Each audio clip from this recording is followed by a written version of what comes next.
I'm John Beck here in Southern California with Yamaha's new WR125R. Now, this is a very unique bike, both for me and for Yamaha. Most of my time is spent on much larger adventure bikes, some middleweight bikes, some lightweight bikes.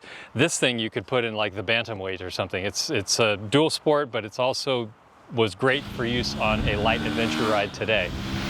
Yamaha has identified three primary intended consumers for the WR125R. First group would be first-time buyers, people new to motorcycling, curious about it, wanting to get into it, and this is a great platform to try either on or off-road riding. It's very unimposing, small, lightweight, low price point, everything about it is very inviting to the first-time rider. The second group you could call kind of a market capture group. It's people that may have dirt or street experience. Someone with a lot of dirt experience wanting to venture onto the road, here's an easy way to do that. Someone with a lot of road experience wanting to get off-road, this is a very light, easy to ride bike and at a very good price point too. The third consumer group Yamaha intended for this bike is what they refer to as organic, and that would be experienced riders looking basically for another spare motorcycle, something maybe to do trips around town. Honestly, today, like, this is a really fun bike to explore on because it's very capable to get you through a lot of situations. Again, you're not going to be racing on this thing. It's a 125. It's very, the power output is what it is for a 125, but it's surprisingly capable. We'll get to what this bike has in it. That some of the technology packed into this at this price point is actually pretty surprising.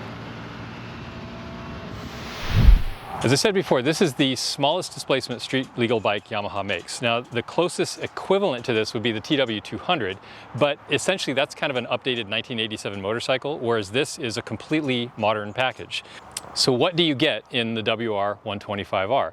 It's a 124.7cc single overhead cam engine with Yamaha's VVA, or variable valve actuation technology, and we'll come back to what that means in a second. The engine rides in a semi-double cradle steel frame. It's got 21 18-inch aluminum wheel set, spoke wheel set. It's actually also running Dunlop D605 tires, which is a personal favorite of mine for 50/50 use. It's a great tire on and off road and a really good fit for this bike, I think. Got KYB suspension with 7.3 inches of travel in the rear and 8.5 inches of travel up front. Other things you get in the WR125R, you've got an LED headlight, you've got an optional skid plate that you can get from the Power Parts catalog. Stock seat height on this is 34.4 inches. There is a factory option that will lower that by 1 inch. It's got an LCD screen, which is kind of refreshing. It's very simple, but at the same time, it does have Bluetooth integration and cell phone connectivity features. The single overhead cam engine has Yamaha's VVA, or variable valve actuation technology. That was kind of a surprising thing to me. What that means is basically it's almost like getting two engines in one in a sense. The camshaft has two different profiles, and at about 7,400 RPM it shifts from a profile designed for low RPMs to one designed for high RPMs. And what that essentially gets you is you're able to wring the most you possibly can out of this small power plant. So when you're on the road, normally where you'd feel a 125cc engine like this kind of flattening out, especially at higher speeds. So at around 7,400 RPM, the cam will shift and you'll see an actual indicator on the LCD display that the variable valve actuation has happened. It shifts over to a new cam profile and basically allows the motor to take advantage of those higher RPMs.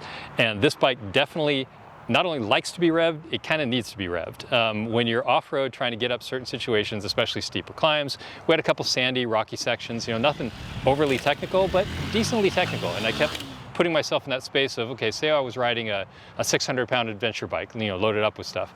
These are trails that, to be honest, would challenge a lot of people on a bike like that. A bike like this is entirely unimposing. The difference is you got to get used to running it. I mean, we're talking north of 10,000 RPM. And the bike's totally fine with that. I believe a lot of that is credited to this unique camshaft design. When you're in that range of the RPMs, you will get power boosts here and there, but even those, it's almost like it has an inherent form of traction control. So off-road, when you're in the more technical situations, sandy stuff, you do want to get the bike higher up into the revs to take advantage of the power band, basically between 9,500 all the way up to about 11.5 when it starts redlining, and the bike's very comfortable there. On the road, same thing. I think to Yamaha's credit, they arranged this route pretty well, because as soon as we got into the first fun road section, it was pretty much all downhill, and the bike feels great going downhill. You get it on an incline, start going uphill, you kind of realize you are on a 125, but it goes back to, you just got to be a little bit higher in the revs, maybe down a gear that you would normally feel like you want to grab a gear or something like that. just let the bike rev out and it does just fine. Another interesting thing about this bike, it makes me wonder how this will apply to the world market as compared to the US market. I mean, it's a very small platform. It's got kind of a YZ style motocross seat on it and passenger pegs, which for any of you that have traveled like, Central America or Central Africa or something like that, you'll see like two-stroke DT 175s is like the ubiquitous bike in Nicaragua, that sort of thing. And so seeing something like that, it totally harkens back to those trips, where you're out in the middle exploring nowhere, feeling, like a badass on these trails, and then all of a sudden a family of 5 goes by you on a 2-stroke with a child in a 5-gallon bucket hanging off a handlebar and a pig strapped to the back. But the bikes can totally do that, and I think it goes back to the torque profile, how these things are designed to be ridden. We live in the land of leader bikes, basically. We live in the land of adventure bikes and off-road stuff that's going north of 1,000 cc's. In a sense, it can be kind of obscene when you think about it sometimes. So this bike kind of pulls all that back to like more of a bare bones feel. And honestly, it was a lot of fun today. As far as applications for this, myself being someone that spent all my time on modern adventure bikes, camping trips, simply exploring. If you're an RV camper, for example, this thing I can totally see being on the back of a hitch carrier as additional transportation, just something to get out, have fun exploring the trails, and that's not going to set you back hovering around 5 digits. I mean, this thing, the price comes in at $39.99, so it's just under $4 grand. That's a very welcome price point to have a spare bike, fun toy that you can go out and do something like we did today, and it's a blast to ride.